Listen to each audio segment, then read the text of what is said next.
Thompson. I'm in Dallas, Texas area. Okay. I've been running Liberty out of ignorance for this is the third year. I think I won a game by lucky chance 2 years ago, and they put me in the finals, and they've had me running it ever since. This is my one game a year that I play. Occasionally a couple by Vassal or email. Okay, just explaining, this is a standard Columbia block game where you have units with so many steps that they get to roll die for combat. Almost all the units move one hex, and the few horse units can move 2 hexes.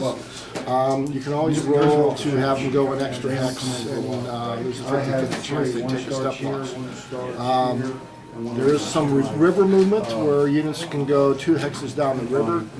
I'm not sure, but I don't think they can go an extra hex on a river movement. There's a couple of rivers, mainly between Quebec and Montreal, and between Montreal and Fort Ticonderoga.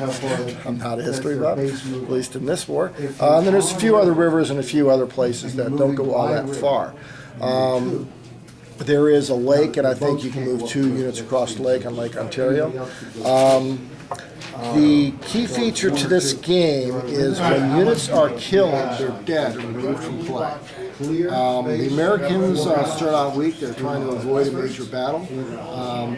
There's 1, 2, 3, 4, 5, 6, 7, 8, 9 years. A year consists of 5 turns. The first year is a short year. The French come in randomly some point later in the game out of the French West Indies. Until then, they're neutral. Nobody can bother them.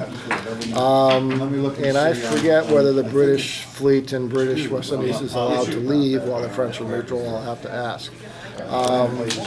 The other aspect of the game is there are different types of units. There's the Americans have militia, which can always disband and go home or be regenerated later. They have the Congress-funded troops, and then later they have the professional trench troops. The British have a big asset of having naval units where they can invade from the Atlantic to ports. They have loyalists, which are Americans fighting on the British side, and the British troops and the German Hessian troops. The key feature is at the last turn of the war, or the year, you have to go to winter quarters, and there are stacking limits. I believe it's 3 blocks plus whatever point value of the city you occupy is. So in Philadelphia, it's 4. You can quarter 3 units. I'm going from memory. Or maybe it's 3 units. No, it's 3 units plus the value of your leader. A 3-point leader that's got 3 pips on them can increase the stacking of the city. I'm a little fuzzy. But the other issue for the British is if they're going to disband, if things are looking bad around you, and you can just disband and come back into play later. The British always have to keep coming from the Atlantic. But the British can only disband in port cities. If they're stuck in the middle of nowhere and have to disband, they're gone. There's cities that are not numbered towns, I guess they're towns. The militia can generate in towns of the right color. Charlottesville, Virginia, which is where we are at present, is an American town. Americans can raise and disband troops here.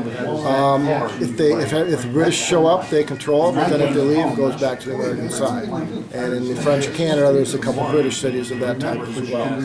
So the British have the initial advantage overall because they have the Atlantic Fleet. However, their units are mainly in England, other than the militia. They draw cards that are either allow you to move so many groups of units. So they can, if you have a card such as, what's it say, 3, you can move 3 groups. If there's 8 units in a group, that's 1 move, regardless of how many places they go. They go span out in different directions. So you can move 1, 2, 3 groups. The British can use 1, 2, or 3 of their moves to bring a unit randomly from the pool to the Atlantic. If it's an actual loyalist unit, they show up on a town or a British-held town. If they're British or German, they're coming from the Atlantic. And the leaders, they come from the Atlantic as well. So the British can leave so many units on board at the end of the year, and the excess units they want to disband at proper locations that are not permanently lost and come in. So the British have the advantage if they control 30 points of cities. That's what the numbers of the cities actually mean. They win the war. As time goes on, and especially after the French entry, it's anybody's game, but the Americans gain the advantage as time goes on. That's about all that I can recall because I don't play this.